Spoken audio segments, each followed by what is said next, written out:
Hello friends, कैसे हो। My science academy में आपका स्वागत है। तो दोस्तों, हमने पिछले वीडियो में देखा था एल हेलो एल्केन व हेलो एरिन में क्लासिफिकेशन। आज हम देखेंगे हेलो एल्केनों में समावयवता। हेलो एल्केनों में समावयवता 3 प्रकार की पाई जाती है, जिसमें पहली होती है दोस्तों स्थिति समावयवता, या हम देखेंगे पहली देखते हैं अपन श्रृंखला समावयवता। समावयवता किसे कहते हैं दोस्तों? ऐसे यौगिक जिनका अणुसूत्र तो समान होता है लेकिन रासायनिक एवं भौतिक गुण भिन्न भिन्न होते हैं। ऐसे यौगिक आपस में एक दूसरे के समावयवी कहलाते हैं और इस परिघटना को ही हम दोस्तों समावयवता कहते हैं। जैसे स्थिति समावयवता में देखते हैं या बात करते हैं श्रृंखला समावयवता की, तो श्रृंखला समावयवता उसे कहते हैं जिसमें यौगिकों का अणुसूत्र तो समान होता है लेकिन श्रृंखला भिन्न भिन्न होती है, उसे हम श्रृंखला समावयवता कहते हैं। श्रृंखला समावयवता को दोस्तों एग्जाम्पल से समझते हैं। अणुसूत्र अपने पास है C4H9Br। यदि इस अणुसूत्र में हम श्रृंखला समावयवता को दर्शाएं तो कितने प्रकार के स्ट्रक्चर बनेंगे दोस्तों?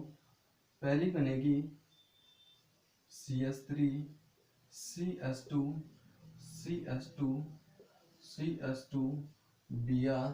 एक तो ये स्ट्रक्चर बनेगी दोस्तों, इसका नाम होगा 1-ब्रोमो ब्यूटेन। सेकेंड स्ट्रक्चर बनती है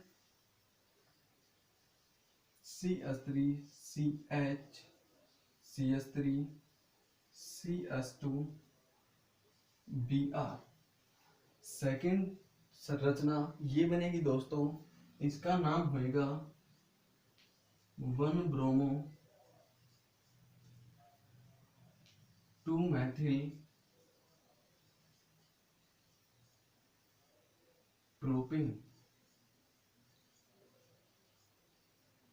तो कहने का मतलब दोस्तों, अणुसूत्र C4H9Br में यदि हम श्रृंखला समावयवता देखें तो 2 प्रकार की संरचनाएं प्राप्त होती हैं, जिनका नामकरण करें तो पहली का होगा 1-ब्रोमो ब्यूटेन और सेकंड संरचना का नामकरण होगा 1-ब्रोमो 2-मेथिल प्रोपेन।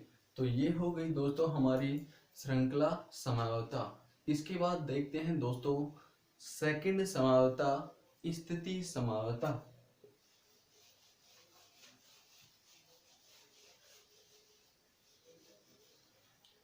अपनी सेकंड समावयवता है दोस्तों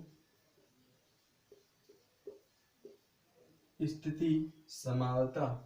ऐसे यौगिक जिनका अणुसूत्र तो समान होता है लेकिन प्रतिस्थापियों की स्थिति भिन्न भिन्न होती है, ऐसे समावयवता को दोस्तों हम स्थिति समावयवता कहते हैं। जैसे एग्जाम्पल लेकर देखते हैं।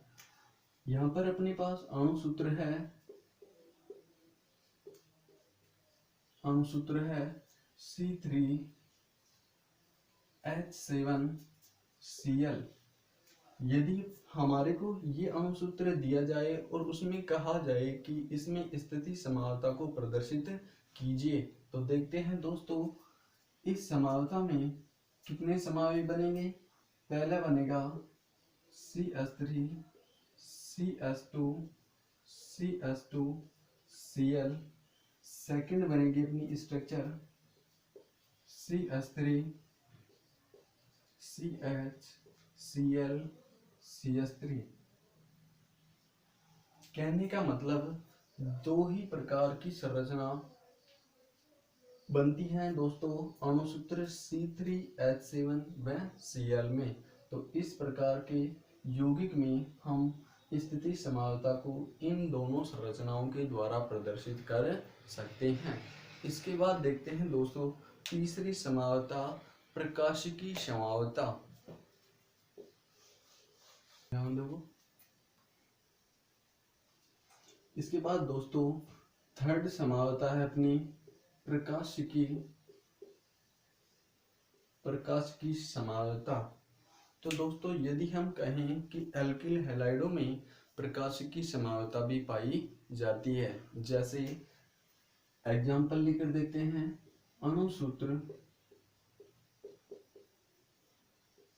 C4H9Br में यदि हम प्रकाश की समावता को प्रदर्शित करें तो किस प्रकार से कर सकते हैं दोस्तों, इधर देखो।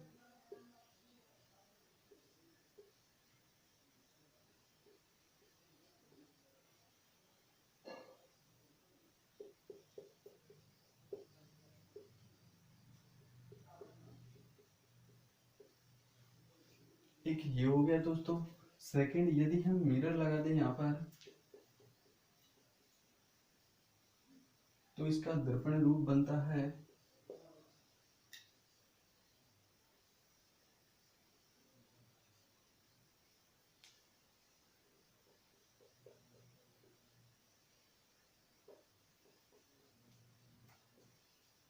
इस प्रकार से हम अणुसूत्र C4H9Br में प्रकाश की समावता को प्रदर्शित कर सकते हैं। तो दोस्तों हम कह सकते हैं कि एल्किल हैलाइडों में 3 प्रकार की समावताएं पाई जाती हैं। कौन कौन सी दोस्तों, जिनमें से पहली है श्रृंखला समावता, सेकंड है अपनी स्थिति समावता और थर्ड नंबर की है दोस्तों प्रकाश की समावता।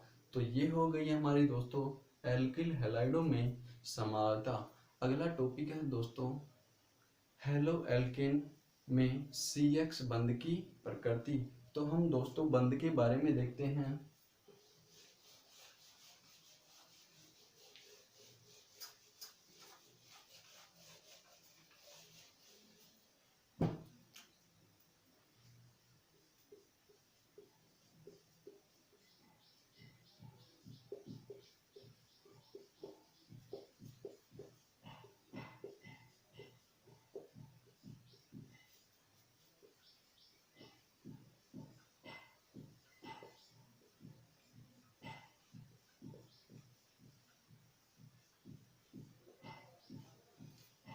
एल्किल हैलाइडों में CX बंध की प्रकृति के बारे में बात करें तो दोस्तों एल्किल हैलाइडों में जो CX बंध की प्रकृति होती है वह सह संयोजक बंध की होती है। जैसे यदि हम बात करें दोस्तों CH3Cl, जो ये CX बंध है दोस्तों इसकी प्रकृति सह संयोजक होती है। जैसे एग्जाम्पल से समझे दोस्तों,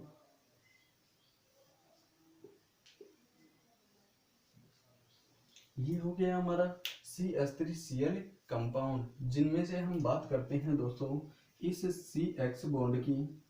इस CX बंध का निर्माण कार्बन के sp3 संकरित कक्षक व क्लोरीन के 3p अर्धपूर्ण कक्षक के अतिव्यापन से होता है, जिसे हम कक्षक आरेख के द्वारा भी समझ सकते हैं। यहाँ पर देखो दोस्तों कार्बन की 4 वैलेंसी हैं, जिनमें से 3 में तो CH बंध बना रहा है व एक के साथ CX बॉन्ड बना रहा है। इस प्रकार से हम देख सकते हैं इन्हें कक्षक आरेख के द्वारा। ये अपना कार्बन हो गया दोस्तों, इसमें से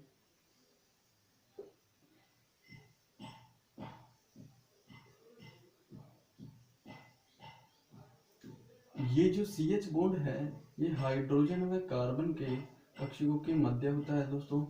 ये जो CH बंध है ये भी हाइड्रोजन व कार्बन के कक्षकों के मध्य अतिव्यापन से होता है।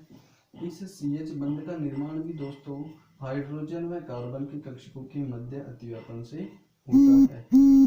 हम देखते हैं बात आती है इस CX बंध की। तो दोस्तों इस CX बंध का निर्माण कार्बन का तो होता है sp3 संकरित कक्षक व क्लोरीन का होता है 3p अर्धपूर्ण p कक्षक, जिसके निर्माण से होता है। तो हम कह सकते हैं कि इस CX बंध का निर्माण कार्बन के sp3 संकरित कक्षक व क्लोरीन के 3p अर्धपूर्ण कक्षक के अतिव्यापन से होता है। यदि हम बात करें जनरली दोस्तों, ये जो CH बंध है,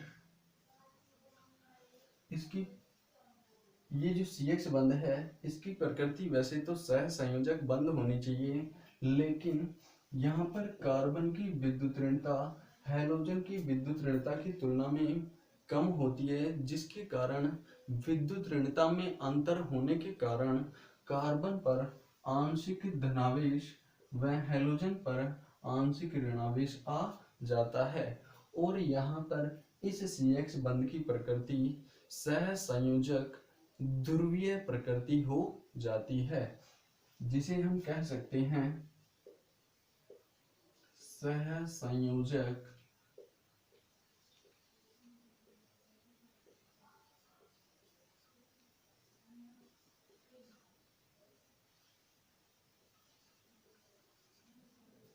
ध्रुवीय बंध। और जो भी बंध ध्रुवीय होगा उसमें कुछ न कुछ द्विध्रुव आघूर्ण पाया जाता है। जैसे एग्जाम्पल देखें तो दोस्तों,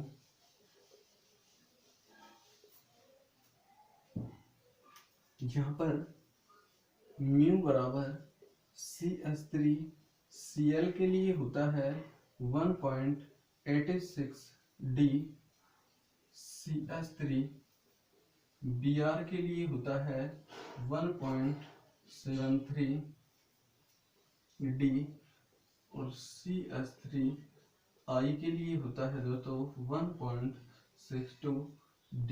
कहने का मतलब कोई भी बंध यदि ध्रुवीय होगा, पोलराइज होएगा, तो उसमें द्विध्रुव आघूर्ण अवश्य पाया जाएगा। तो ये थी दोस्तों एल्किल हैलाइडों में CH बंध की प्रकृति। तो ये था दोस्तों एल्किल हैलाइडों में CH बंध की प्रकृति। यहाँ तक समझ में आ गया हो तो दोस्तों पैसेंस से सुनने के लिए आप लोगों को धन्यवाद।